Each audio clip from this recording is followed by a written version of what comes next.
I was an undergraduate at Emory University in the 1980s, and I was actually a double major. I had sociology, but also political science with a special focus on international studies. In fact, I had a Soviet foreign policy class that President Jimmy Carter was our regular guest lecturer. How cool is that to have the president in the room with us?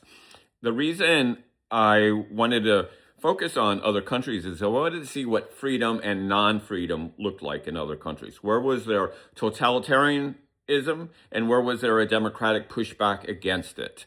And that's where my focus on trying to understand how fascism works began. And where we are now is in a very dark place in this country.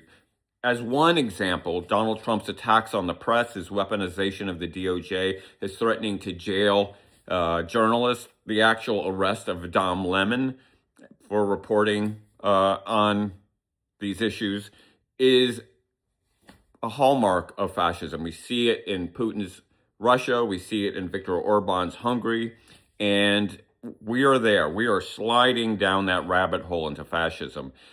That's why I'm pleased to offer, again, because people have asked for it, my anti-fascist sociology webinar. It's a 4-week webinar looking at not just how sociologists understand it and the causes of it, but how we create a democratic resistance against it. And now we have the case of Hungary to fit into our data about what is a successful anti-authoritarian movement. We're so happy that we can now bring that into the discussion.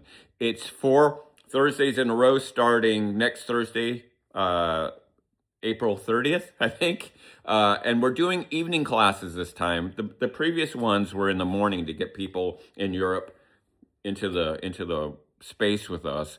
But because people have asked, we're gonna do this in evenings, 4 Thursdays in a row. You can watch live or you can just watch the recording. But it's more important than ever that we develop a critical thinking toolbox in dealing with the authoritarian states that are rising around the world, but especially in the United States, and how we push back against it. We've got data points about what is a successful anti-fascist strategy, and I'm happy to bring that to you. Just go to randyblazak.com/webinars for the information. This is going to be open for a couple more days of registration. We've just got a few more days to get people into this before we start sending out the information about what's next in this webinar series. I'd love to have you on board.